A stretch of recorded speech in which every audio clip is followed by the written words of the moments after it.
main purpose is to make sustainable living commonplace. We genuinely believe that business and the entire area of ESG is one and the same thing. Business is equal to sustainability and sustainability is equal to business. That's how we define our business model. Our three core beliefs are companies with purpose last, brands with purpose grow, and people with purpose thrive. The main trigger for us is that a business which is sustainable also drives superior business performance. That belief is at the core heart of what we end up driving. There are three pillars to what we end up doing. It starts with that we have to ensure that we're able to improve the health of the planet. We have to improve health of people, well-being, and give them confidence. And third, equally important in today's time, society is very important. How are we able to contribute to an equitable, diverse society? That role, as we do believe, we have to play as corporate citizen. At Hindustan Unilever, we have also committed to ensure that by 2039, we will be a net zero organization. We have many milestones as part of the journey to reach where we wanted to reach. For example, our clear goal this point in time is by 2030, we will have half the amount of intensity of carbon emissions in our product range. An example to give. If I talk about waste, we are already a plastic neutral organization by 2021, but we have to now take steps forward.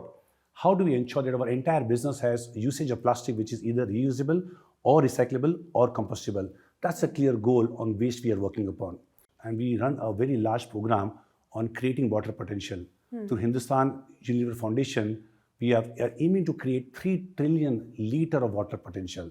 That's the kind of impact we want to create in that area. Again, when it comes to the entire area of social impact, we do believe that everybody who's associated with our business needs to earn a fair living wage. That's our goal that we want to ensure that we earn and deliver by 2030.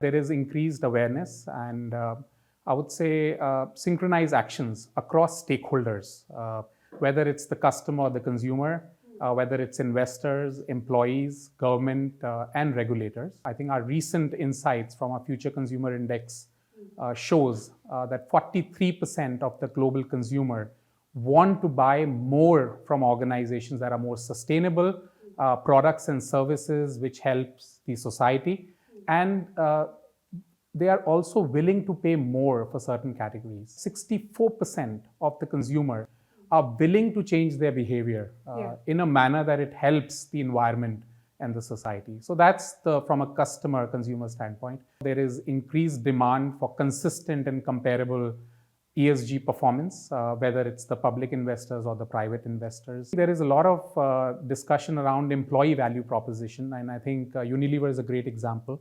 where organizations which are driven by a purpose, employees are more driven towards those organizations. The government has outlaid 35,000 crore towards green initiative, and we believe that'll have a multiplier effect on the economy to create new opportunities and a new economy for all of us.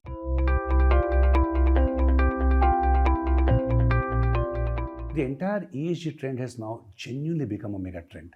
The scale at which people have adopted ESG as a government, as business model, or as people are getting conscious, Nitesh, you were talking about, has really defined what our being today is.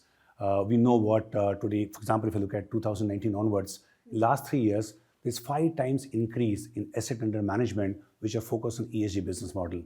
We know the commitment that we have as India to reach net zero by 2070. Nitesh, you spoke about the entire BRSR framework. I think India will end up taking first giant step on reporting of non-financial measures. These trends are pretty massive. Today, the entire senior leadership at Hindustan Unilever, we get rewarded for our long-term performance. This is how we are delivering on our Sustainability Progress Index. When we evaluate our own proposals of capital allocation, there's a threshold which we define on internal carbon pricing.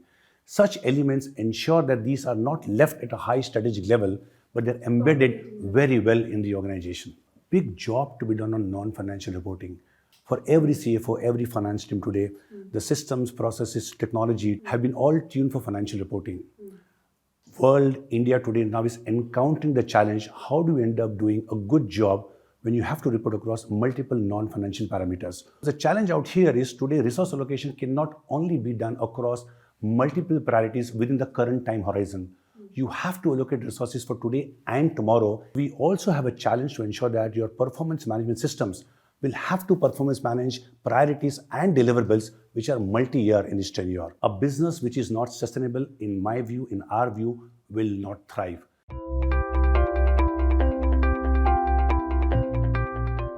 There are 4 phases to it, Ritu. I think the first is reframing strategy in a way that creates long-term value for the enterprise. I think it's about both protecting value as well as creating value.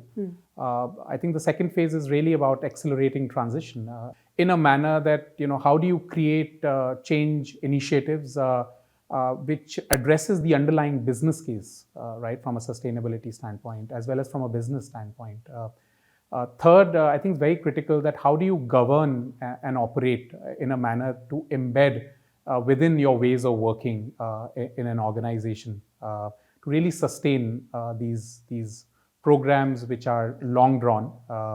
And I would say last and not the least, Ritu, is trust. How do we, I would say, communicate in terms of the journey that creates confidence with our stakeholder, data that is traceable, as well as communicate the outcome that this journey is creating as we go along. There are 3 questions that all leading companies needs to be answering. I would say first one is, where are we now? Sustainability is not new to any organization. So how do we really assess where are we in the journey? Do a baselining, do a benchmarking among our peers to have a context of the maturity of the journey. Where do we want to be? How do we accelerate our goals and ambition? And third, I think it's very important that how do we get there, right? Because without a plan, it's just a goal. And we believe, as Ritesh alluded to, governance and digitizations are the key pillars to help sustain these programs. Digitization and data are very critical to sustain sustainability, I would say. And I think, as Ritesh mentioned, overall led by data, we need to have a single version of truth. And I would say near to real-time monitoring for actionable insights, right? And I think there are 4 goals, I think, as we're looking at it. I think, how do you first scientifically measure and baseline where you are? I think that's very critical with the right standards, right, that are involved. Second is, how do you really benchmark and continuously monitor, right? It's not a one-time exercise.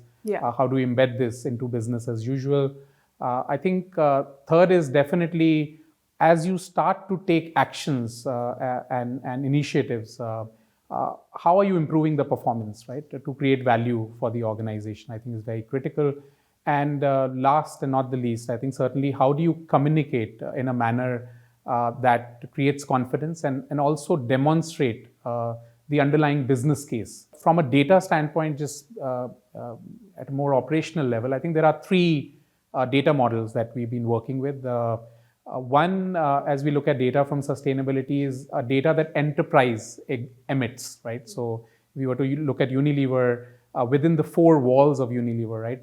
Right from buy, make, move, sell, there's a lot of data that is being emitting, right?